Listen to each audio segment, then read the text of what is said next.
ठीक है ना। हम लोगों ने क्लासिफिकेशन कर लिया था बायोमोलिक्यूल का, and first classification was based on number of units present, second classification is based on water solubility, and third classification is based on reducing property of carbohydrates. ठीक है ना।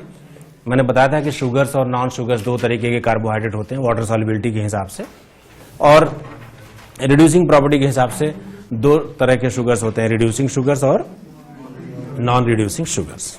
ठीक है ना। सबसे पहले हम पढ़ेंगे मोनोसैकेराइड्स के बारे में।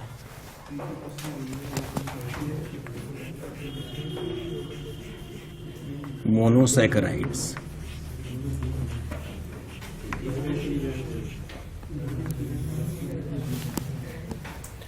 मोनोसैकेराइड्स जैसा कि नाम से ही क्लियर है, दोज कार्बोहाइड्रेट्स, दो simple carbohydrates which can not be simplified further are called monosaccharides. They are basically of two types. पहला है aldoses and second is ketoses. Aldoses and ketoses. Aldoses की बात पहले करेंगे। एल्डोजेस हम उन मोनोसैकेराइड्स को बोलते हैं जिनमें aldehyde functional group, main functional group होता है, और OH कई सारे होते हैं। हम लोगों ने कार्बोहाइड्रेट की डेफिनेशन में भी ये लिखा था कि polyhydroxy carbonyl compounds are carbohydrates, right. The general formula for aldoses is CHO, CHOH whole N, CH2OH, where N varies from 1 to 7।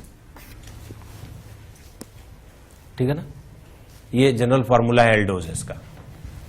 अगर हम N की वैल्यू 1 रख दें तो फॉर्मूला हो जाएगा CHO, CHOH, CH2OH। इसका नाम है aldotriose. It is aldotriose. इसको ग्लिसरल्डिहाइड कहते हैं, अगर आपको याद हो तो। इसका ग्लिसरल्डिहाइड एक कॉमन नेम है इसका। आयुपैक ने एल्डो ट्राइओज बोला है इसको। अगर N की वैल्यू 2 कर दें, अगर N की वैल्यू 2 कर दें तो कितने कार्बन्स हो जाएंगे बेटे? 4। तो नाम क्या होगा? Aldo tetrose. ठीक है ना। अगर N की वैल्यू 3 कर दें, then molecular formula becomes this, and what should be the name? Tell me. Aldopentose। ठीक है ना। अगर N की वैल्यू 4 कर दें, if N becomes 4, then molecular formula becomes whole 4 CH2OH, and what's the name? Aldohexose, right? And glucose is from the same family.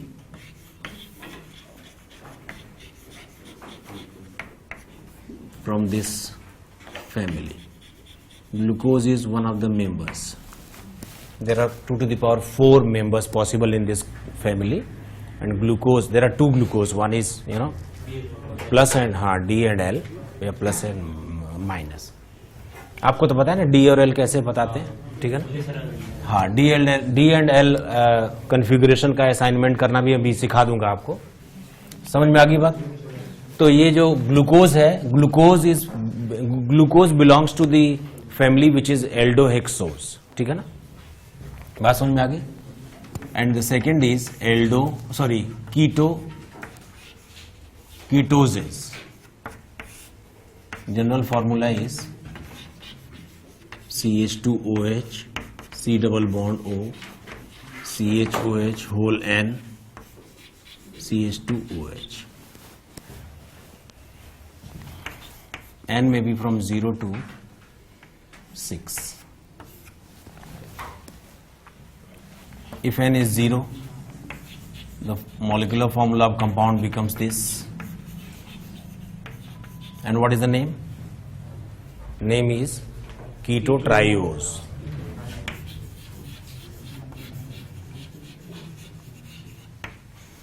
keto triose, right? If n equal to 1, then molecular formula becomes and what's the name? Tell me. Keto tetrose. ठीक है ना? Okay, I'll continue.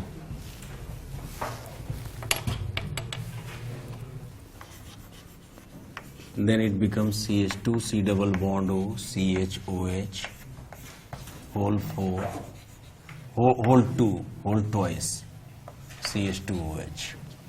And how many carbons? Tell me. 5. तो नाम हो जाएगा कीटो pentose. और अगर n की वैल्यू 3 ले लें, then it becomes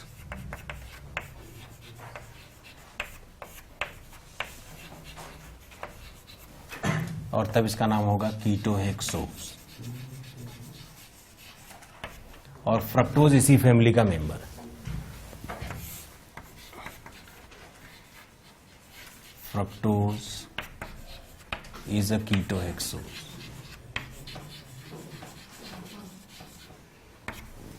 fructose is a keto hexose. ठीक है ना? नोट करो.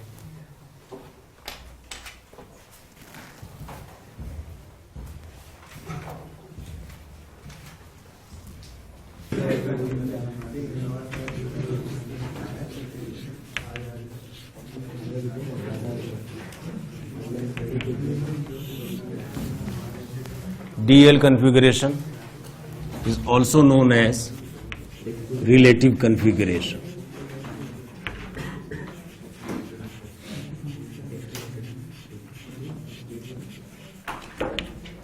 Relative configuration. Initially, it was assigned for carbohydrates and amino acid.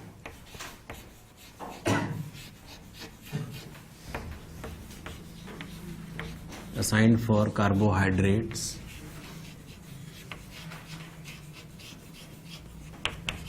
and amino acids only. इसमें थोड़ा ड्रॉबैक था, इसलिए इसको फर्दर डेवलप नहीं किया गया और इसकी जगह पर एब्सोल्यूट कन्फिगरेशन बताया गया, जिसको आरएस बोलते हैं. हम लोगों ने सीख लिया है पहले. इसमें क्या है, एक स्टैंडर्ड कंपाउंड लिया गया. स्टैंडर्ड कंपाउंड का नाम है ग्लिसरल्डिहाइड.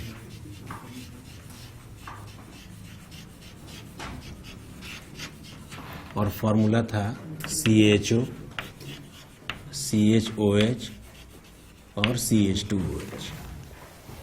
इस ग्लिसरल्डिहाइड के फॉर्मूले में करेक्ट फिशर फॉर्मूला अगर हम बना लें, एक कायरल सेंटर है, उस पर करेक्ट फिशर फॉर्मूला हम बना लें. Correct Fischer formula means, Fisher told that the groups present on horizontal line must come out of the plane towards the viewer, and the groups present on vertical line must go away from the viewer backside the board. And this is the necessary condition, which is the first condition for Fisher. And for correct Fisher formula, Fisher gave one more condition, which is always not necessary, but it is required in case when you are going to assign D and L. And that second condition is that as far as possible, maximum number of carbons must lie on the vertical line. ये Fisher ने बताया. Fisher ने कहा कि horizontal line पे जो groups हैं वो बाहर की ओर निकले हों, वर्टिकल लाइन पे जो ग्रुप्स हैं वो पीछे की ओर जा रहे हों, और जहां तक संभव हो अधिक से अधिक कार्बन वर्टिकल लाइन पर प्रेजेंट हो. करेक्ट फिशर फॉर्मूला बनाने के लिए. बात समझ में आ गई? अगर आपने करेक्ट फिशर फॉर्मूला बना लिया तो नंबरिंग करेंगे अगर तो 1 2 3 ऐसे ऊपर से नीचे आ जाएगा. इस करेक्ट फिशर फॉर्मूले में अगर OH आपको राइट में दिखता है तो इसका नाम होगा डी ग्लिसरल्डिहाइड. ठीक है ना? और अगर ये लेफ्ट में दिखता हो तो इसका नाम होगा एल ग्लिसरल्डिहाइड.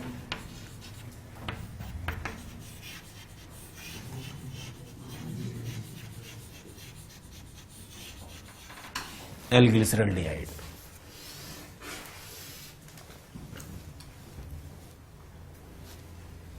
ठीक है ना?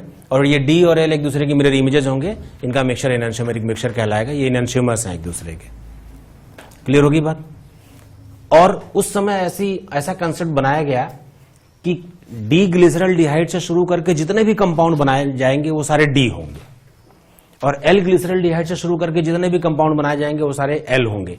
या किसी भी कार्बोहाइड्रेट को सिंपल करके ब्रेक डाउन कर करके अगर आप ग्लिसरल्डिहाइड तक ले आओगे तो अगर वो एल होगा तो एल ग्लिसरल्डिहाइड तक आएगा, और डी होगा तो डी ग्लिसरल्डिहाइड तक आएगा।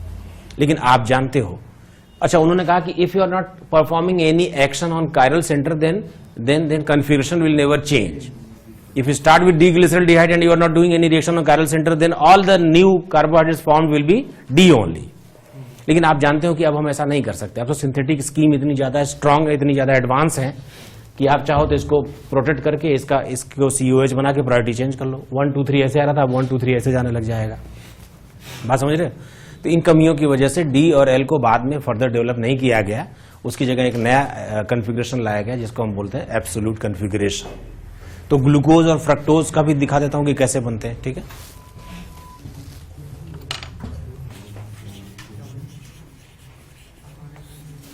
ग्लूकोज ये होता है, देखो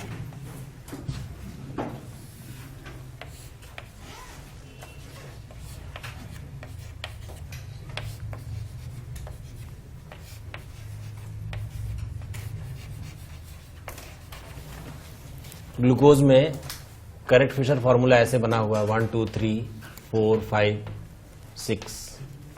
करेक्ट फिशर फॉर्मूला ऐसे बना हुआ है। इसका आयुपैक के अकॉर्डिंग इसका नेम क्या है? आयुपैक के हिसाब से 2D 3L 4D 5D।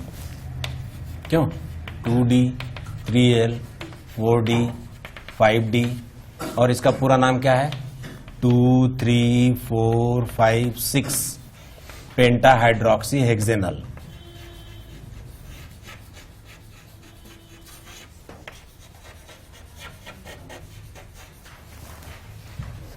लेकिन ओल्ड नेम जो उसका ट्रिवियल नेम है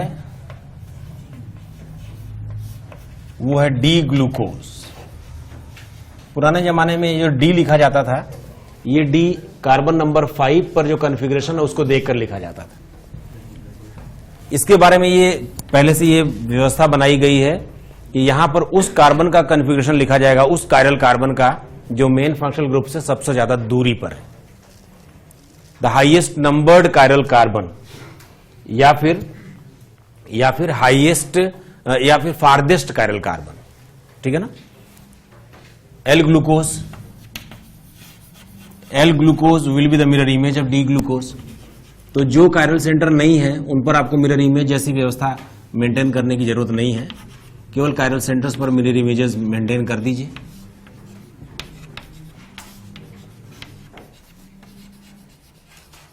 ठीक है ना। इसका नाम क्या हो जाएगा? आयुपैक के हिसाब से इसका नाम क्या हो जाएगा बोलो? 2L 3D 4L 5L, और बाकी नाम तो वही रहेगा ना। स्टीरियो आइसोमर्स के नाम तो आयुपैक नेम तो सेम होते हैं ना, केवल ओरिएंटेशन का फर्क होता है। And why this L? Because C5 is having, this is the configuration of C5, configuration of C5, highest numbered chiral center। ये भी वही है, कॉन्फ़िगरेशन ऑफ C5। इस बात को ध्यान में रखना बहुत जरूरी है क्योंकि इसका यूज करके क्वेश्चंस बनाए जाते हैं, ठीक है ना। मान लो उन्होंने बोल दिया कि भाई डी ग्लूकोज है, या एक कंपाउंड है डी एल्डोहेक्सोज है, मान लो उन्होंने बोल दिया कि there is a compound which is D aldohexose. तो उस एल्डोहेक्सोज में फॉर्मूला तो ऐसा ही होगा, हमें OH और H की डायरेक्शन का पता नहीं, लेकिन कार्बन नंबर 5 पर पता है निश्चित तौर पर। कार्बन नंबर 5 पे तो निश्चित रूप से OH राइट में ही रहना है, ठीक है। नोट करो,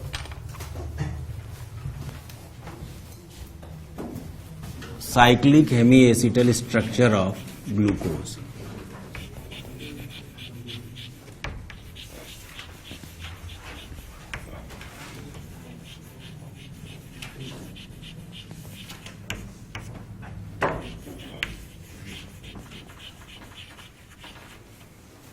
cyclic hemi acetal structure of glucose,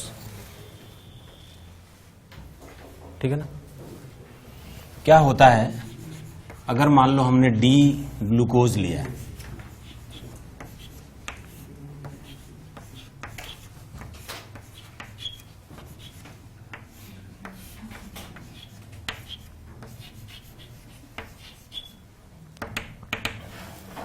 तो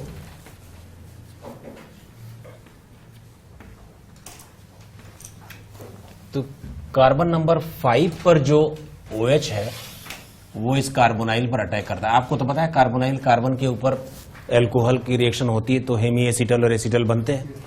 एक बार हम लोग बात कर रहे थे, मैं आपको बता रहा था कि हेमी एसिटल्स अनस्टेबल होते हैं, लेकिन कुछ साइक्लिक हेमी एसिटल्स हैं जो स्टेबल होते हैं। तो ये वही वाले साइक्लिक हेमी एसिटल बनने जा रहे हैं जो स्टेबल होते हैं, ठीक है ना। जब ये बनेगा तो ये जो अटैक है ये फ्रंट से भी हो सकता है और बैक से भी, because this carbon is sp2 and it is going to be converted to sp3 and chiral, so it can be इधर R और S, ठीक है ना। तो अगर मान लो ये बने तो OH अगर राइट में आ जाए तो इसको हम अल्फा D प्लस ग्लूकोज बोलते हैं। और इसमें आप देखें एक 6 मेंबर्ड रिंग बन जाएगी इंक्लूडिंग ऑक्सीजन, ठीक है ना। This is alpha D plus glucose. देखो जो ग्लूकोज है ना ये D प्लस ग्लूकोज है। D तो इसलिए क्योंकि इसके कार्बन नंबर 5 पर OH राइट में है, और प्लस जो है वो एक्सपेरिमेंटल फैक्ट है, मैं बता रहा हूं कि ये प्लस है। Otherwise you know plus and minus are experimentally determined facts. And what is that equipment by which we can determine plus and minus? Polarimeter. तो पोलरीमीटर से बता के मैं बता रहा हूं कि D ग्लूकोज जो है वो प्लस होता है, ठीक है ना। बात समझ में आई? अगर ये OH राइट साइड हुआ तो अल्फा D प्लस ग्लूकोज, और कार्बन नंबर 1 पर ये OH लेफ्ट साइड भी हो सकता है, ठीक है ना। तो ऐसे में ये होगा बीटा D प्लस ग्लूकोज। बाकी सभी कार्बनों पर कॉन्फ़िगरेशन में कोई चेंज नहीं आएगा, सिर्फ कार्बन नंबर 1 पर चेंज आया है। तो ये है बीटा D प्लस ग्लूकोज। इनके बीच में क्या रिलेशन है? Are they identical? Are they enantiomers, mirror images? Are they diastereomers? Alpha और beta? Are they mirror images? No. They are having difference in configuration only at carbon number 1. Otherwise, so they are diastereomers. So alpha or beta forms are diastereomers, and in solid state, glucose is present in hemiacetal cyclic structure form, and beta is little more stable. Beta is percentage wise more. Solid state में glucose इन्हीं cyclic forms में पाया जाता है, alpha और beta की forms में, जिसमें बीटा थोड़ा ज्यादा स्टेबल है, और ये दोनों एक दूसरे के डायस्टेरियोमर्स हैं, और इनको एनोमर्स भी कहा जाता है, ठीक है ना। इनको एनोमर्स कहा जाता है। और ये वाला कार्बन जिस पर ईथर का भी लिंक है और OH का भी लिंक है, ऐसा कोई कार्बन जिस पर OH भी है और ईथर भी है, ऐसे कार्बन को हम एनोमेरिक कार्बन बोलते हैं।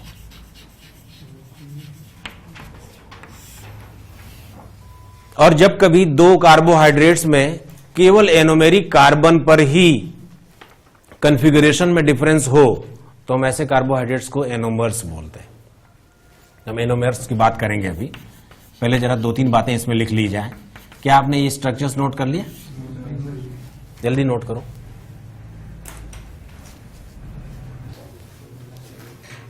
हेमीसाइक्लिक structure of glucose are stable.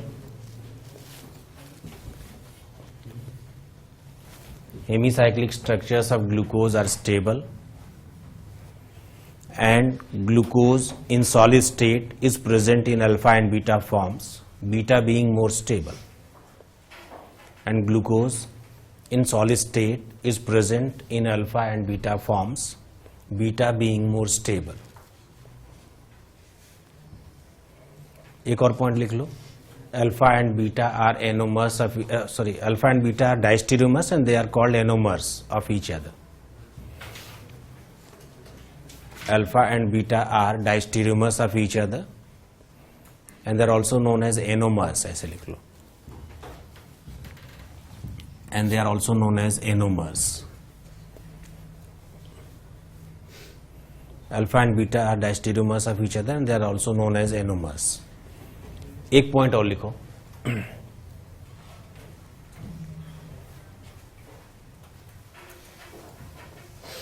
Anonymous के लिए लिखो, एनोमस हेडिंग डाल के लिखो। एनोमस हेडिंग लिख के लिखो, दोज कार्बोहाइड्रेट्स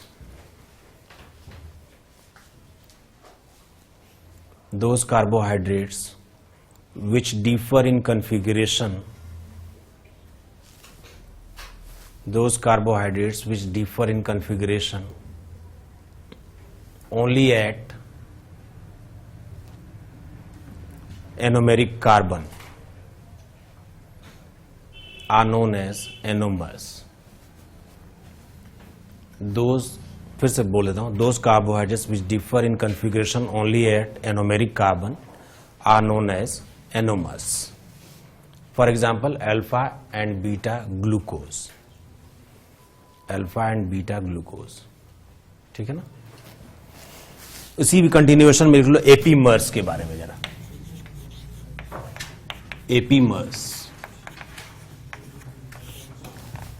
एपीमर्स की बात नहीं चल रही है, लेकिन क्योंकि आइसोमर्स की बात चल रही है तो एनोमर्स के साथ ही एपीमर्स भी नोट करके रख लो। एपीमर्स के लिए लिखो दोज कार्बोहाइड्रेट्स, एपीमर्स के लिए लिखना those carbohydrates which differ in configuration. I repeat, those carbohydrates which differ in configuration only at one carbon other than anomeric carbon. I repeat, two carbohydrates which differ in configuration only at one carbon other than anomeric carbon are known as epimers. आप समझ रहे हो क्या? Anomeric से अलग किसी एक ही carbon पर केवल डिफरेंस हो तो एपीमर्स। एग्जाम्पल के लिए लिख लो,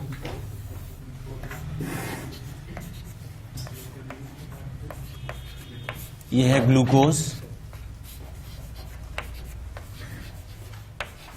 ये है डी प्लस ग्लूकोज या डी ग्लूकोज बोल दो, और एक है डी मैनोज। देखो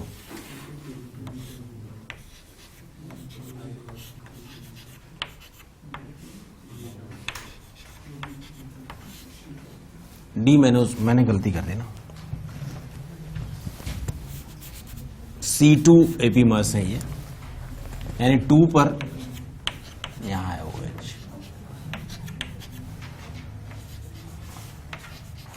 it is D mannose. And you see, these two structures differ in configuration only at one carbon, that is C2. क्यों? 1, 2, 3, 4, 5, 6.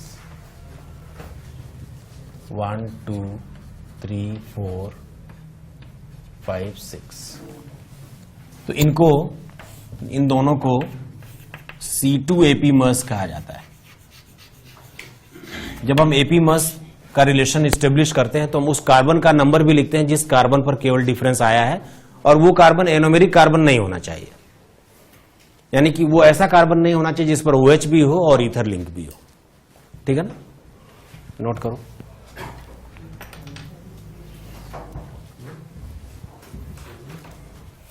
ग्लूकोज,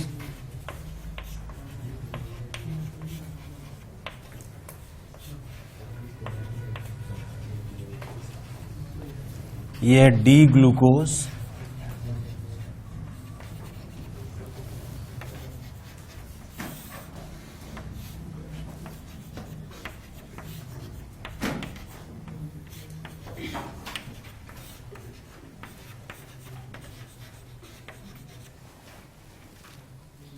ठीक है ना, ये है डी गैलेक्टोज।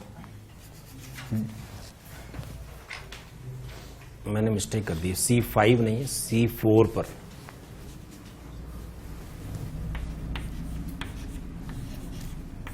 तो है तो ये डी गैलेक्टोज, लेकिन आप देखें कि दोनों में C4 पर कॉन्फ़िगरेशन में डिफरेंस है, सो दे आर C4 एपीमर्स। ठीक है,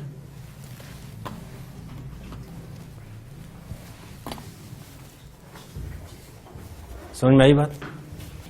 हैवर्थ स्ट्रक्चर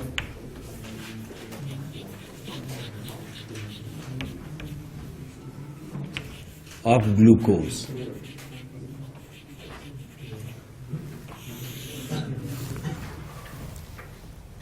ये एक्चुअली एक साइंटिस्ट का नाम है, इनका पूरा नाम था R.D. हैवर्थ। इन्होंने जो साइक्लिक हेमी एसिटल स्ट्रक्चर मैंने बनाई थी ना, 6 मेंबर्ड इंक्लूडिंग ऑक्सीजन, तो इन्होंने पायरेन नाम के एक कंपाउंड के हिसाब से, पायरेन भी ऐसी एक स्ट्रक्चर, ये जो कंपाउंड है ये 6 मेंबर्ड रिंग है इंक्लूडिंग ऑक्सीजन, तो इन्होंने इसी के एनालॉगस एक ग्लूकोज की स्ट्रक्चर बनाई और उसका नाम रखा ग्लूकोपायरेनोज स्ट्रक्चर।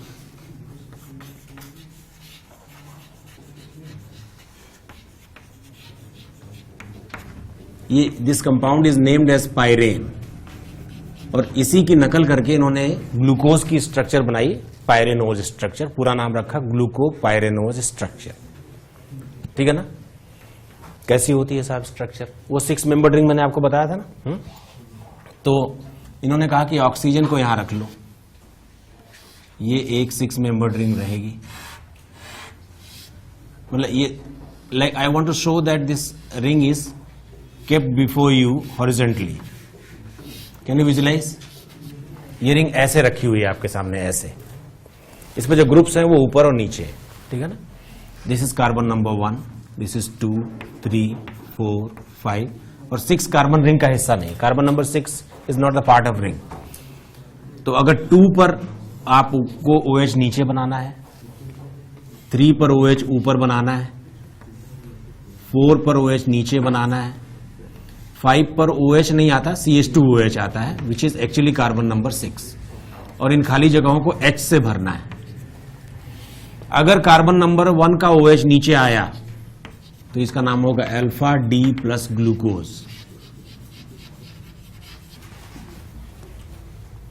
ठीक है ना? बात समझ में आ रही है? अच्छा, यही वाली स्ट्रक्चर एग्जाम वगैरह में पूछी जाती है, ठीक है ना? और अब तो वो इसका भी चेयर फॉर्म वगैरह पूछने लगे हैं, ठीक है ना? ध्यान रखना थोड़ा, समझ रहे हो? ये 1, 2, 3, 4, 5, 2 पर OH नीचे, बताओ 3 पर OH ऊपर, 4 पर OH नीचे, और 5 पर CH2OH है जो ऊपर आ जाएगा। इन खाली जगहों को हाइड्रोजन से भरें। 1 का OH अगर ऊपर आए, 1 का OH अगर ऊपर आए तो बीटा D प्लस ग्लूकोज।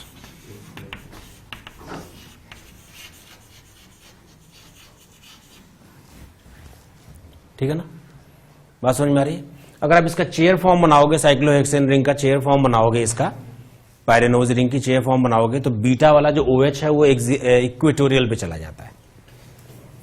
ठीक है ना? बीटा वाला OH इक्वेटोरियल पे चला जाता है और अल्फा वाला OH एक्सियल पर चला जाता है। ठीक है ना? क्यों नहीं बन सकता? देख भाई, ऐसे बनाता है ना वो।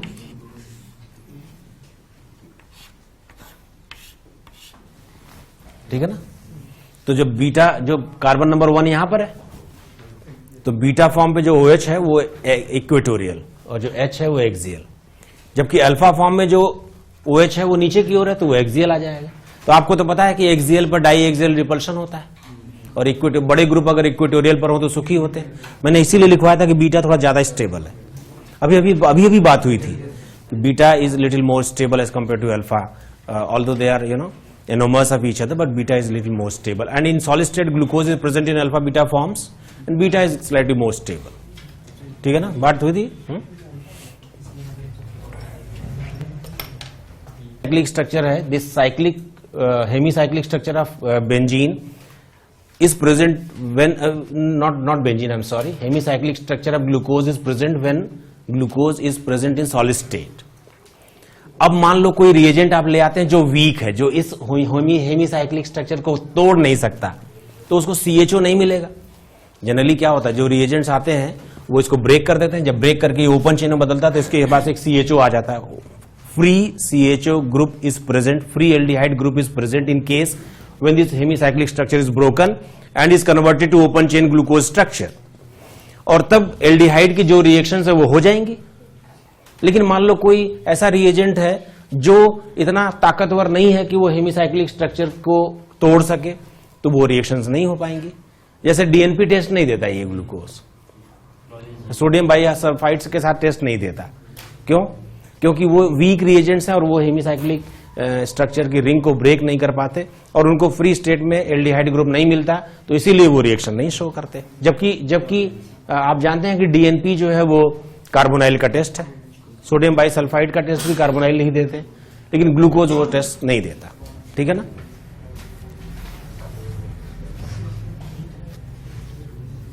समझ में आ गई बात? क्लियर हो गया? एक चीज और लिखो जरा,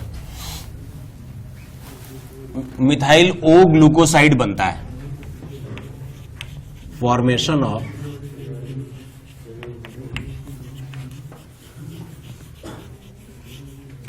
मिथाइल ओ ग्लूकोसाइड। ये जो मैं रिएक्शन पढ़ाने जा रहा हूं, इस रिएक्शन से हमें ये एविडेंस मिलता है, एक्सपेरिमेंटल एविडेंस मिलता है कि ग्लूकोज साइक्लिक फॉर्म में प्रेजेंट रहता है। ठीक है ना?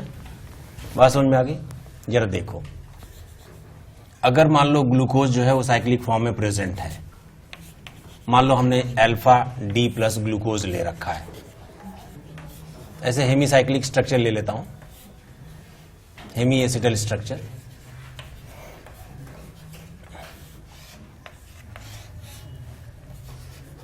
हमने लिया है alpha D plus glucose, solid state में ड्राई कंडीशन में ये रहता है। अगर आपने वाटर लिया होता तो ये टूट जाता। मान लो आप MEOH की रिएक्शन करवाओ ड्राई HCl की प्रेजेंस में, मतलब reaction is carried out in dry conditions and water is not there. तो हम ये देखते हैं कि ये जो HCl है ये यहां से H2O निकालकर प्लस चार्ज बना देगा, जो एक नॉर्मल एल्कोहल की रिएक्शन होती है। उसके अलावा अब यहां कार्बोकेटायन बन गया। अब इस कार्बोकेटायन पर methanol as a nucleophile attack करेगा। How many products it will give? 2 products. एक बार OMe इधर आ सकता है, क्यों? और एक बार OMe लेफ्ट में आ सकता है, मतलब अल्फा और बीटा 2 तरह के प्रोडक्ट से बना देगा, क्यों? जबकि आप देखें कि एल्डिहाइड के साथ जब भी मिथेनॉल रिएक्शन करता है तो प्रोटेक्शन करता है, जेमिनल डाईईथर बनवाता है, क्यों? या एसिटल बनवाता है, एसिटल। क्या कहते हो? ये ओ मिथाइल ग्लूकोसाइड का बनना इस बात का सबूत है कि ग्लूकोज साइक्लिक फॉर्म में प्रेजेंट रहता है ड्राई कंडीशंस में। और 2 ग्लूकोसाइड का बनना और भी कंफर्म करता है कि कार्बोकेटायन के थ्रू ये रिएक्शन हुई है। ये है अल्फा और ये है बीटा ओ मिथाइल ग्लूकोसाइड। ठीक है ना? So formation of alpha and beta O methyl glucoside is an experimental evidence in the support that glucose is present in cyclic form. And when you are carrying the reaction in dry condition, ring is not opened. That's why this structure behaves just like an alcohol. क्यों? Alcohol से dehydration हुआ, कार्बोडाइन बना और उसके ऊपर methanol का nucleophilic attack हो गया। अगर कहीं ये ओपन हो गई होती स्ट्रक्चर और आपने इसे ड्राई कंडीशंस में MEOH लिया होता ड्राई HCl के साथ, तो क्या ये प्रोटेक्शन नहीं कर लेता? क्यों? OMe कर लेता है कि नहीं कर लेता? अभी हम लोगों ने पढ़ा है एसिटल फॉर्मेशन, जिसमें हम CHO ग्रुप का प्रोटेक्शन करके रिएक्शन करवाते हैं आगे ड्राई कंडीशन में, और पानी डालोगे वापस चला जाएगा। ये it is a reversible process. Dry HCl की प्रेजेंस में प्रोटेक्शन होता है। ग्लूकोज का प्रोटेक्शन नहीं हुआ मिथेनॉल के साथ एसिडिक मीडियम में ड्राई HCl की प्रेजेंस में। इसका मतलब क्या है? इसका मतलब ड्राई कंडीशन में ग्लूकोज में CHO ग्रुप अवेलेबल नहीं, और ये तभी संभव है जब वो साइक्लिक फॉर्म में स्टेबल रहता हो। You understand this point? Note करो जरा। NCERT मैंने आपको रिक्वेस्ट किया था कि NCERT ले आए। म्यूटा रोटेशन,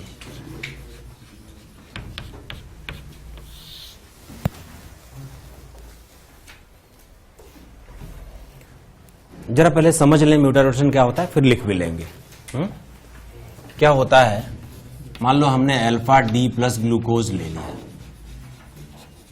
और उसको पानी में डाला, तो ये open chain D plus glucose में बदल जाएगा, और जब ओपन चेन वापस क्लोज होगा तो वो अल्फा मैनर में भी क्लोज हो सकता है और बीटा मैनर में भी क्लोज हो सकता है। क्यों? मान लो हमने प्योर अल्फा लिया है, लेकिन पानी में डालने का तो प्योर नहीं रह जाएगा। क्यों? क्योंकि ओपन चेन में आएगा, ओपन चेन से क्लोज होगा, ओपन होगा, क्लोज होगा, ओपन होगा, तो क्लोज होते समय वो अल्फा मैनर में भी क्लोज हो सकता है और बीटा मैनर में भी हो सकता है। इसका स्पेसिफिक रोटेशन है, इसका स्पेसिफिक रोटेशन है +111 डिग्री और इसका स्पेसिफिक रोटेशन है +19 डिग्री। बात समझ में आ रही है? तो बताओ, टाइम t = 0 पर जैसे आपने अल्फा डी प्लस ग्लूकोज को, सॉलिड को पानी में घोला, तो जो उसकी जो स्पेसिफिक रोटेशन वैल्यू है वो चेंज होने लग जाएगी, क्योंकि वो बीटा में भी जा रहा है, अल्फा में फ्लक्चुएट होती रहेगी। कब तक? जब तक कि इक्विलिब्रियम ना आ जाए।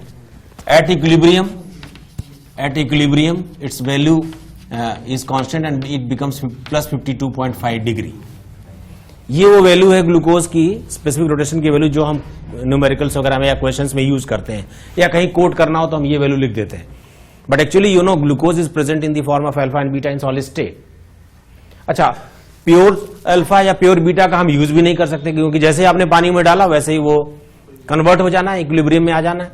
उस इक्विलिब्रियम के स्टेब्लिश होने के पहले जो स्पेसिफिक रोटेशन की वैल्यू में स्पॉन्टेनियस चेंजेस आए उसी को म्यूटा रोटेशन बोलते हैं। ठीक है ना? बात समझ में आ रही है? लिखो जरा, the spontaneous change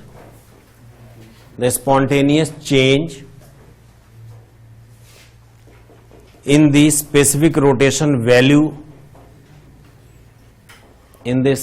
rotation value of an optically active compound,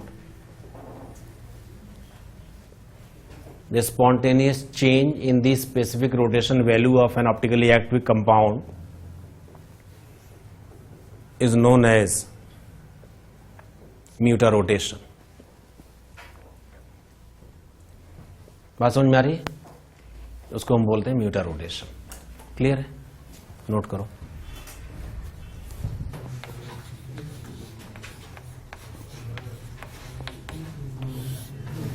fructose molecular formula वही है जो ग्लूकोज वाला है, C6H12O6। Structural formula CH2OH, CO, CHOH, CHOH, CHOH और CH2OH। ठीक है ना? Number of chiral carbons 3, number of stereo isomers कितने? 2⁻3, दैट इज 8। ग्लूकोज में 4 कायरल सेंटर थे, 2⁻16, 2⁻4 आई एम सॉरी। ठीक है ना? स्टीरियो केमिकल फॉर्मूला क्या है?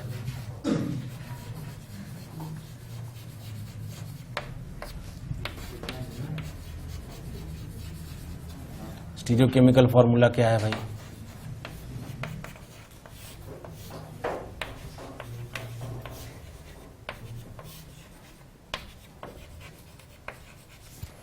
ये है डी फ्रक्टोज।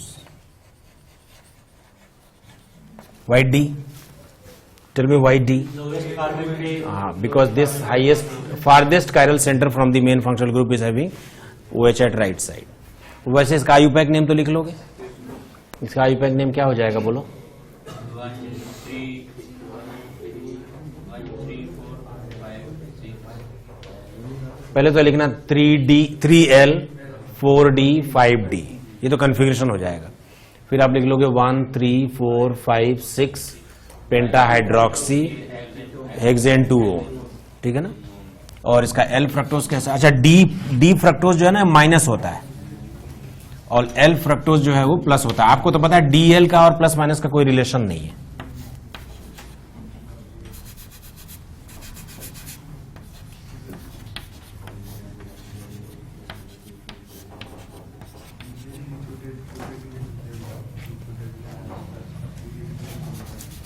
डी और एल एक दूसरे की मिरर इमेजेस होते हैं। ठीक है ना?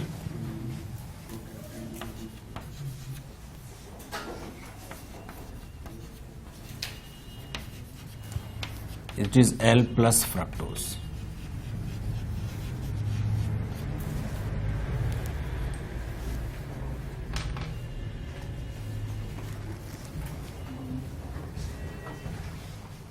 Structure of fructose.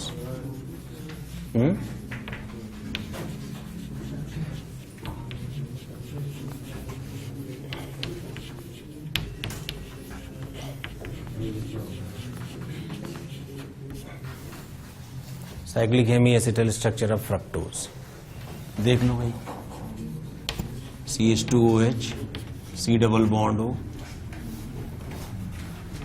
मान लो हमने डी फ्रक्टोज लिया है,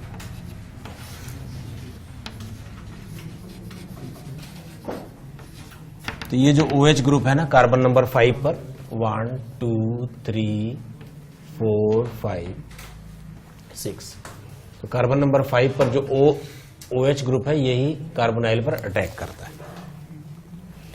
फ्रक्टोज में जो मेन फंक्शनल ग्रुप का कार्बन है वो कार्बन नंबर 2 है, जबकि ग्लूकोज में 1 था। तो आपको तो पता है अब ये कार्बन नंबर 2 है, इस पर एक तरफ OH आएगा, एक तरफ CH2OH आएगा, जो एक्चुअली कार्बन नंबर 1 होगा, ठीक है ना। और ये एक 5 मेंबर्ड रिंग बन जाएगी इंक्लूडिंग ऑक्सीजन, लाइक दिस। ये भी अल्फा बीटा फॉर्म्स है। ये अल्फा, ये D माइनस फ्रक्टोज था, तो ये alpha D minus fructose. When OH is at right side it is alpha, and at the same time when OH is at left side and right side there is carbon number 1, carbon number 2 is this one, which is the main functional carbon, then it is beta form.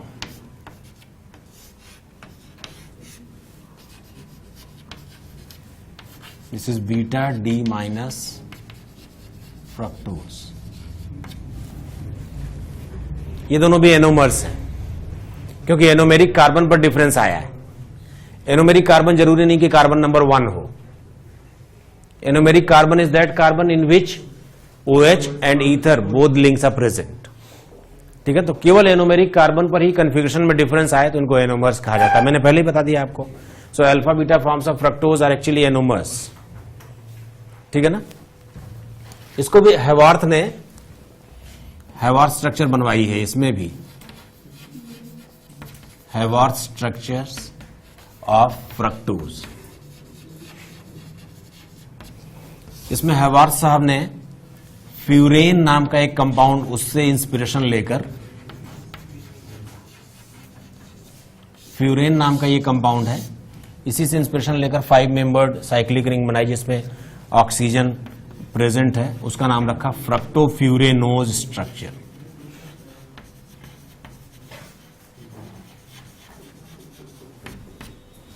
तो जरा उसके बारे में बात करते हैं ना यहां पे। तो यहां सेंटर में ले लिया, 5 मेंबर्ड रिंग बना रहा हूं, सभी लोग ध्यान से देखें। I want to show that this ring is horizontally kept before you. ये ऐसे रखी हुई है, ऐसे, ठीक है ना, ऐसे रखी हुई है। ये है कार्बन नंबर 2 3 4 5। तो 3 पर तो आपको पता है OH ऊपर होता है, 4 पर OH नीचे होता है, 5 पर OH नहीं होता बल्कि CH2OH होता है जो कार्बन नंबर 6 है। अगर 2 पर OH नीचे आया और CH2OH जो कि कार्बन नंबर 1 है वो ऊपर चला गया, तो यह है alpha D minus fructose. This is alpha D minus fructose, ठीक है ना। बाकी जो खाली जगह है वो हाइड्रोजन से भरी जाएंगी। और अगर कार्बन नंबर 2 पर OH ऊपर चला जाए तो ये बीटा। कार्बन नंबर 2 पर अगर ये OH ऊपर चला जाए, ठीक है ना, 3 पर OH ऊपर, 4 पर OH नीचे, 5 पर OH नहीं होता बल्कि CH2OH होता जो एक्चुअली कार्बन नंबर 6 होता है। अगर कार्बन नंबर 2 का OH ऊपर हो जाए तो CH2OH जो कि कार्बन नंबर 1 है वो नीचे हो जाएगा, और तब ये beta D minus fructose. D वाले माइनस होते हैं। इसमें एक और स्थिति बनाई जा सकती है, जरा बोर्ड की ओर सभी देखें, जरा लिखना बंद करें तो एक और चीज बनाता हूं। हमने ऐसे रखा हुआ है, यहां पर ऑक्सीजन है, क्यों, यहां पर अगर ये हथेली जो है, अगर ये 5 मेंबर्ड रिंग है तो ऑक्सीजन यहां पर है, ठीक है ना। अब मैं अगर पूरे रिंग को अगर मैं पलट दूं तो ऑक्सीजन तो वहीं रह जाएगा, लेकिन कार्बन नंबर 2 इधर और कार्बन नंबर 5 इधर आ जाएगा, ठीक है ना। तो एक वैसी स्ट्रक्चर भी बहुत यूज की जाती है क्वेश्चंस में, इसलिए ऐसा वाला भी एक बनाकर आपको विजुलाइज कराने की कोशिश कर रहा हूं। बाकी तो आप खुद ही समझदार हैं। ये हो जाएगा 2, ये है 3, ये है 4, ये 5। पूरा का पूरा सिस्टम उल्टा हो चुका है। क्यों? 2 पर अब OH नीचे है और CH2OH जो कि कार्बन नंबर 1 है वो ऊपर है। 3 पर OH नीचे है, 4 पर OH ऊपर है, 5 पर CH2OH नीचे है जो कार्बन नंबर 6 है और एक H। देख लेना, कार्बन नंबर 2 और 5 में कंफ्यूज मत होना, दोनों में CH2OH है लेकिन एक में OH है और एक में H है। तो ये भी बीटा डी माइनस फ्रक्टोज की स्ट्रक्चर है जो बहुत यूज होती है, बहुत ज्यादा यूज होती है जब हम खासतौर पर जो डाइसैकेराइड्स बना रहे होते हैं, ठीक है ना। तो अपने को ये पहचानना है कि ये दोनों स्ट्रक्चर सेम है, केवल उन्होंने क्या किया, इसको पलट के रख दिया। कभी कभी वो ग्लूकोपाइरेनोज जो 6 मेंबर रिंग वाली थी उसको भी पलट के बनाते हैं, तो ध्यान रखना पड़ेगा जरा ना, ठीक है। जल्दी नोट करो।